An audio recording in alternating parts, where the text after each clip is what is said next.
Hola profesor, el día de hoy mis compañeras Merian Siminti, Escarle Barrera y mi persona Rachel Quesada tenemos el gusto de explicar nuestra charla sobre los polímeros. Primero que nada debemos empezar conociendo qué son los polímeros. Los polímeros son unas macromoléculas formadas por la unión de enlaces estructurales repetitivas llamadas monómeros. Estas están vinculadas mediante enlaces covalentes. Para dar un ejemplo rápido, y de forma sencilla, los polímeros es como si uniésemos con un hilo muchas monedas perforadas en el medio, que al final obtendríamos una cadena de monedas donde las monedas vendrían siendo los monómeros y la cadena con las monedas vendrían siendo los polímeros. Desde la perspectiva de los materiales, los polímeros se definen por su alto peso molecular y su estructura en cadena larga, lo que les otorga propiedades únicas como la viscoelasticidad y una baja densidad en comparación con los metales y los cerámicos. Otra cosa que podemos mencionar es el origen de los polímeros. La palabra polímeros proviene de la unión de dos vocablos griegos que vendrían siendo poli, que significa muchos, y meros, que vendrían siendo las partes o los segmentos. Estos se denominaron así en 1866 por Marcelin Berlot. Muchos de los materiales usados por la humanidad desde la antigüedad eh, son polímeros como la madera, la lana, la seda, y a partir de su modificación se pudo obtener formas más resistentes y útiles. Como bien sabemos, los polímeros están presentes en nuestra vida cotidiana, ya sea desde los plásticos que usamos diariamente, los electrodomésticos que tenemos en nuestro hogar, nuestros dispositivos electrónicos y hasta en la fibra de nuestra ropa.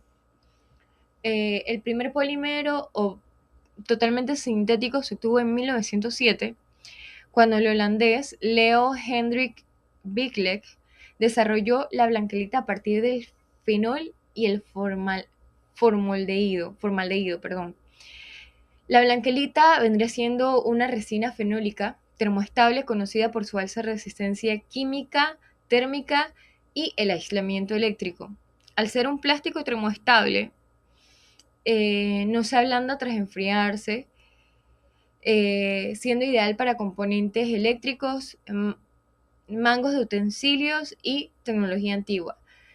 Eh, su uso principalmente era para interruptores y enchufes eléctricos.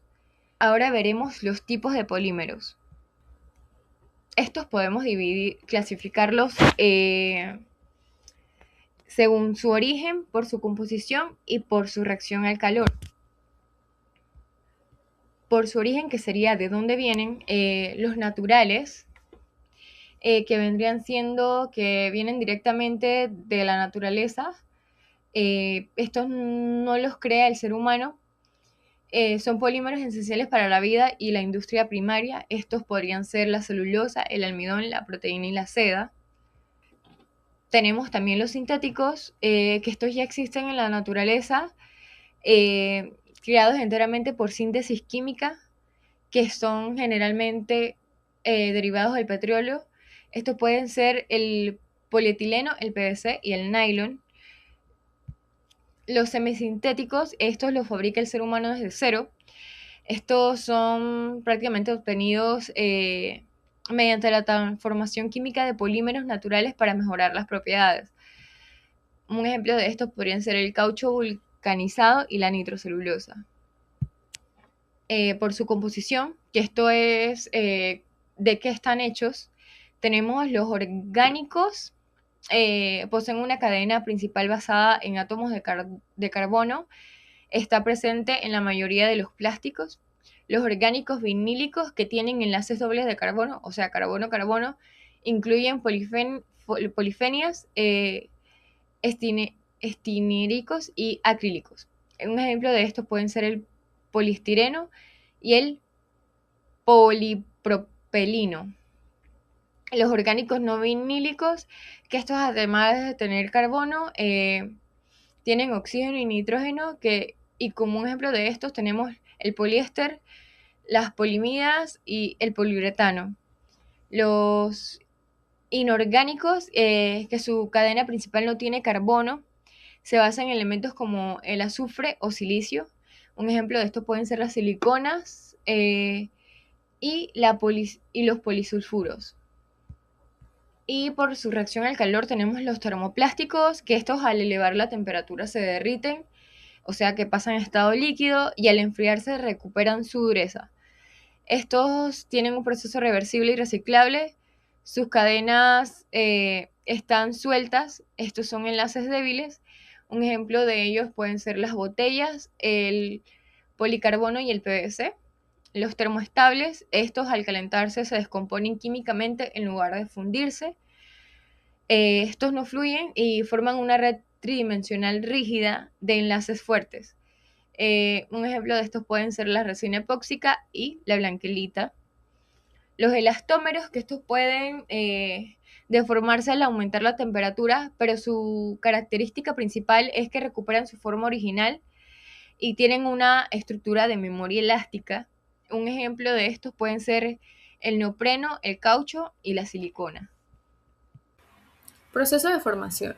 La formación de polímeros, conocida como polimerización, es el proceso químico mediante el cual moléculas pequeñas, llamadas monómeros, se unen covalentemente para formar largas cadenas macromoleculares. Este proceso se realiza principalmente por adición o condensación, a menudo utilizando catalizadores en reactores industriales. Los procesos principales de formación son polimerización por adición y polimerización por condensación. Por adición, los monómeros se unen sin pérdida de átomos, rompiendo dobles enlaces, generalmente carbono-carbono, para formar cadenas largas. Consta de 3 etapas, que vendría siendo iniciación, propagación y terminación.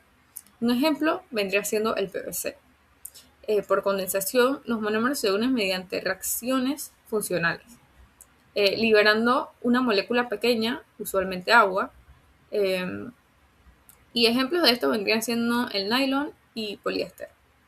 El grado de polimerización o número de unidades repetidas define la longitud de la cadena y las propiedades del material resultante. Aplicaciones comunes. Los polímeros son fundamentales en la vida diaria y en la industria, utilizándose principalmente en envases, construcción, automoción, textiles y medicina. Su versatilidad permite crear materiales ligeros, duraderos y aislantes. Tenemos los envases y embalajes, que son las botellas de plástico, bolsas, recipientes para alimentos y envases de alta densidad. En la construcción tenemos las tuberías, perfiles de ventanas, recubrimiento de techos, aislantes térmicos y acústicos. Y también las pinturas. En la industria automotriz, componentes interiores y exteriores, para choques, tableros y neumáticos. En la medicina y salud, dispositivos médicos, prótesis, jeringas, apósitos, catéteres y materiales de sutura. En la industria textil, producción de fibras sintéticas para ropa, alfombras y cuerdas, como son el poliéster y el nylon. Y en la electrónica, aislamiento para cables, carcasas de electrodomésticos y componentes de circuitos. En los productos de consumo, los juguetes, utensilios de cocina, muebles y materiales deportivos. Tenemos lo que son los polímeros comunes y sus usos. El PE, bolsas y envases, PP, textiles y piezas automotrices, PVC, tuberías y cables, PU, espumas y adhesivos, PC, CDs y botellas. Propiedades físicas. Las propiedades físicas de los polímeros plásticos dependen de su composición y son las siguientes: la densidad, la conductividad térmica, la solubilidad, las propiedades ópticas y las temperaturas de reblandecimiento. La densidad tiene entre 0,85 y 2 gramos entre centímetros cúbicos. La conductividad térmica, la mayoría son malos conductores de calor y estos lo convierten en buenos aislantes térmicos. La solubilidad, algunos son solubles en disolventes orgánicos dependiendo de sus grupos funcionales. Las propiedades ópticas, estos pueden ser transparentes u opacos, y en la temperatura de reblandecimiento es importante para aplicaciones a altas temperaturas. Las propiedades mecánicas. Las propiedades mecánicas de los plásticos vienen determinados por su polímero. Entre ellas se encuentra la dureza, la resistencia al impacto, la elasticidad, la resistencia a la tracción, la resistencia a la fatiga y la resistencia al desgaste. La dureza pueden ser blandos y flexibles. hasta duros y rígidos como el PVC, que es uno de ellos. La resistencia al impacto, los más resistentes soportan golpes y romperse fácilmente. El ABS es uno de los más resistentes. La elasticidad, algunos como el caucho, son muy elásticos. La resistencia a la tracción es la fuerza necesaria para estirarlos antes de que se rompan y el nylon es uno de ellos. La resistencia a la fatiga tiene la capacidad de soportar cargas repetitivas sin fallo y es importante en una pieza móvil. La resistencia al desgaste. Este es resistente a la abrasión y el polietileno es ultra alto peso molecular. Avances y sostenibilidad.